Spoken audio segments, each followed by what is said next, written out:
You ask Tiger to solve. This deals with linear equations with one unknown.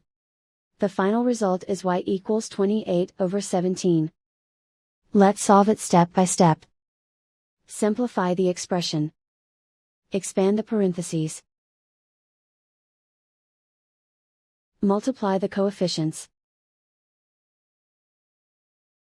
Simplify the arithmetic.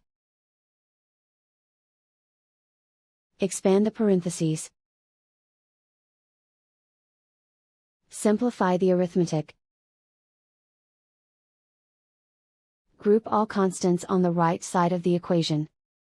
Subtract 56 from both sides. Simplify the arithmetic.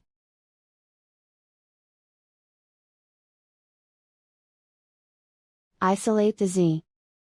Divide both sides by -34. Cancel out the negatives.